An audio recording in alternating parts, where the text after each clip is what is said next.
What's up, guys? Welcome back for another reaction video. So I'm checking out six British things that are actually American. Okay, guys, yes, and the video is coming from Lost in the Pond. Okay, and the link will be in the description. If you want to watch the video without the reaction, go and check it out. All right, guys, yes, I can't wait to check this one out. So let's go.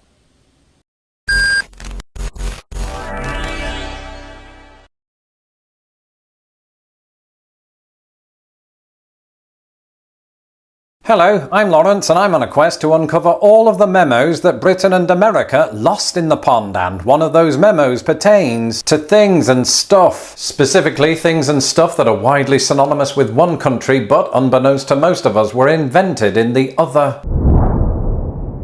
Today, we're going to look at 6 British things that, against all odds, are actually American. And you might be wondering, Lawrence, you're British. Why would you choose to show up your country in favour of the United States? Well, firstly, you hypothetical person, my official nationality is British American. And secondly, I recently gave Britain its due in the much heralded video 6 American things that are actually British. I'll link to that video at the end. And if you would like to be alerted about all future videos and haven't had a chance to subscribe to this channel, do that now.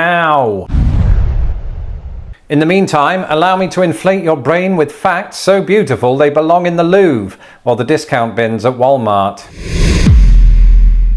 When I first moved to the United States all of those years ago, people would ask me, Lawrence, apart from your family and Yorkshire puddings, what do you miss most about Britain? And my answer was always the same: British chocolate. I mean, sure, your average American grocery store might carry 1 or 2 Cadbury bars and mini eggs, but Crunches, Twirls and Whisper bars were a lot harder to come by. However, America's confectionery aisles did contain one divisive British chocolate bar that I happen to love: Bounty. Okay, fantastic, I can live with that, except 2 of the things that I just said are completely and utterly a little bit false. The Bounty, a chocolate-covered coconut-filled fixture of UK sweet shelves, is not actually British at all, but American. And I know what you're thinking, ooh, Lawrence, Britain sells M&M's, Snickers and countless other American top sellers. What makes Bounty so special? And in some respects, you raise a valid point, especially since the wrapper is plastered with obviously Hawaiian imagery. You see, I always just thought that this was a product of fantastical marketing, kind of like how Britain came up with the world's most famous bears despite the total absence of bears in the British wild. Furthermore, this one is special in part because of its name, which brings me on to lie number 2, the truth of which is this: Americans don't call them Bounties. Here, the bar is branded differently depending on whether it's light or dark chocolate, with the names Almond Joy and Mounds applied respectively. Both were launched in the first half of the 20th century in the United States, and it was only a few years later, in 1951, that Mars Incorporated, which had no trademark attachment to the American varieties, launched Bounty in the UK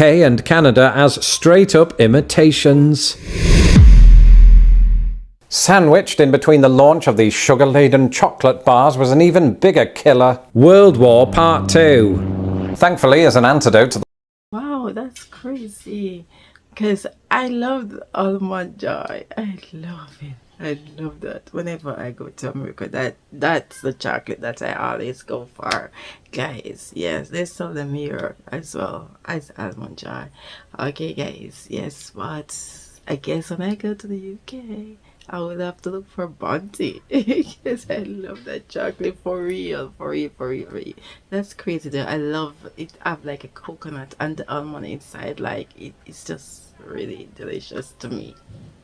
The horror and misery unfolding before them, both countries found comfort in music. Most famously, American band leader Glenn Miller was hugely popular on both sides of the Atlantic, to the tragic extent that he disappeared over the English Channel in 1944. As it happens, Britain's most lauded wartime music icon herself became synonymous with the English Channel. In addition to singing the famous World War II hit and Dr. Strangelove outro track, We'll Meet Again, Vera Lynn soothed Britain with the equally hopeful White Cliffs of Dover. As the Luftwaffe homed in on Britain, who wouldn't have found comfort in the prophecy, there'll be bluebirds over the White Cliffs of Dover? Well, for one, ornithologists, because there are no bluebirds in Britain. In fact, they're entirely endemic to North America, which also appears to have been true of the song's lyricist. After it was released, New Yorker Nat Burton insisted he didn't realise that England didn't have bluebirds. Still, nice sentiment, Nat, if that is your real name. Anyway, speaking of iconic anthems, that brings us on to this.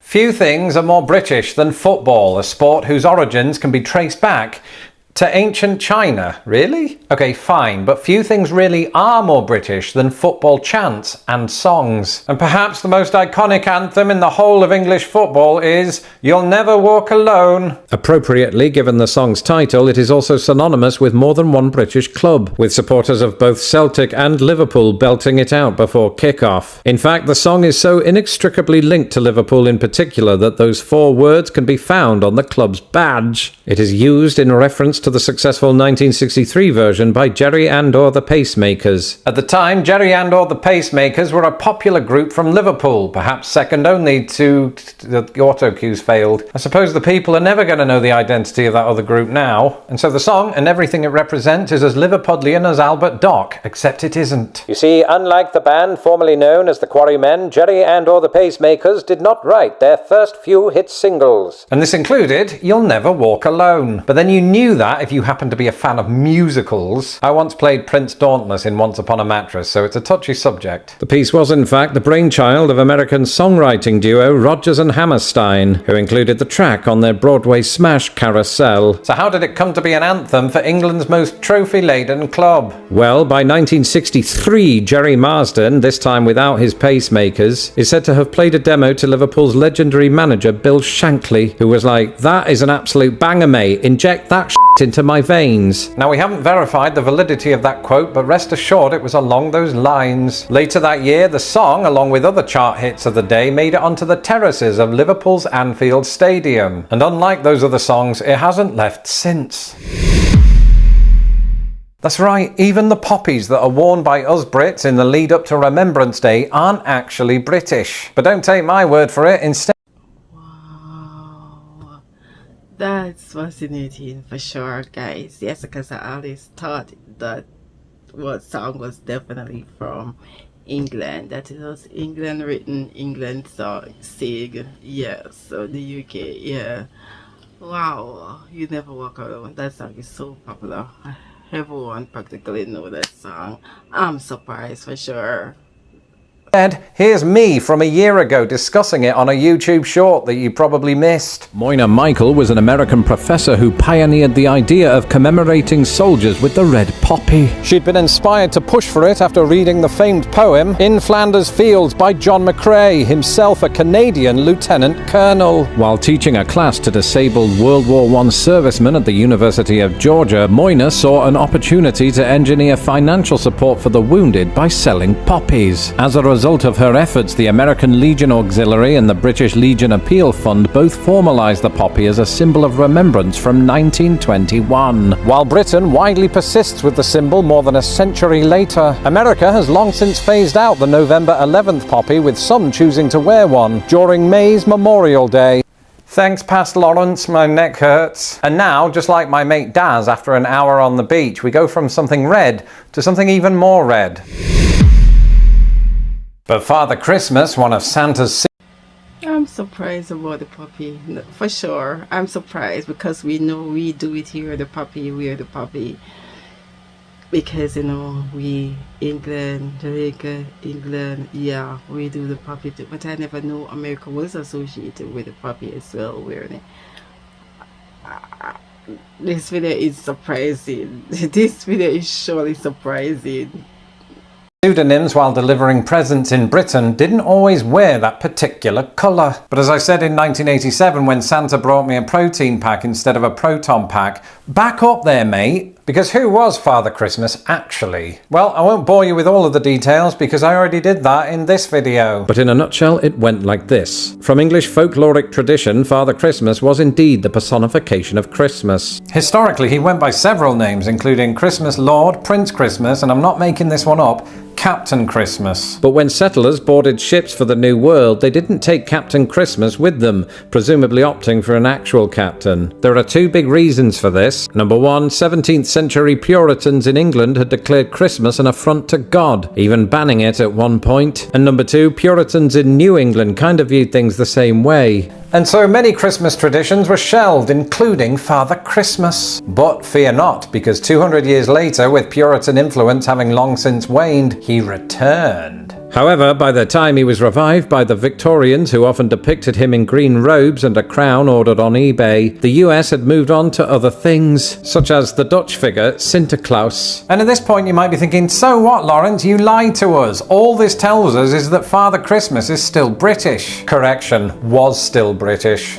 Because during the 19th century, word of Santa Claus reached England. People seemed to take a shine to him, and although for a while he and Father Christmas remained distinct, our version started taking on elements of that curious fellow from the North Pole. For instance, his crown disappeared and was replaced by a hood, probably also from eBay. His waist became larger and his cheeks rosier. And after Santa Claus was depicted in 19th century cartoons wearing red and white, Father Christmas came to follow suit.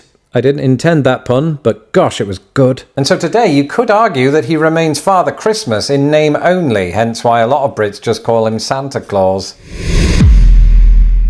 When you hear the word tea, there's only one country that comes to mind: Britain. I've just realised that's 3 countries. Nonetheless, the British fixation with tea is very real, dating back to the 1660s when it was brought to England by Catherine of Braganza. I get what he's saying. He was from Father Christmas, and he was in green and so on. But when the American start talking about Santa Claus, that's when Father Christmas changed his whole attire and everything. So they start calling him Santa Claus instead, even though Father Christmas was there long before Santa Claus in the British era.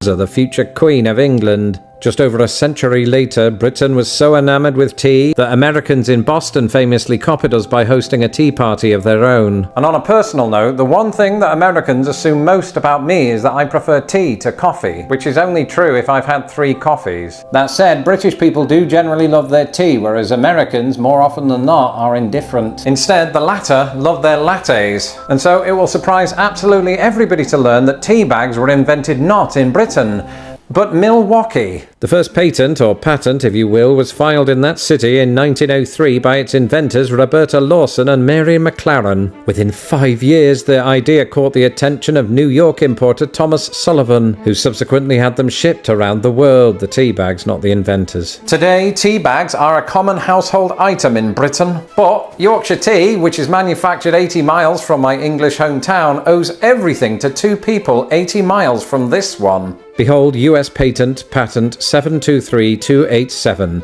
the tea leaf holder. Is that what it's called? And so, if I've learned anything from this 2-part series, it is that both of my homelands have a rich history of influencing each other. In many ways, our special relationship feels more like one of siblings. We might squabble from time to time, but it's only because we can't stand each other. Soon I'll be looking at recent words that Britain took from America and vice versa. In the meantime, if you haven't seen it yet, here are 6 American things that are actually British. So watch that video next. Until the next time, goodbye. I want to check that one out, so for sure we'll be watching that video next. I will be watching that video next for sure, guys, because this video was surely surprising, especially with the tea, the puppy, and the chocolate. Those 3 surprised me. British things that are actually Americans. Yeah, I always thought the puppy thing was British. Yeah, and the tea for sure. Alright guys, so I definitely have to check out the American things that are definitely British. Okay guys, I have to check that video out next. So I hope you enjoyed this. Comment down below, let me hear what you think of this video for sure, and I'll catch you in another one. Thank you all for watching guys. Don't forget to live, love, laugh, and to learn. Bye.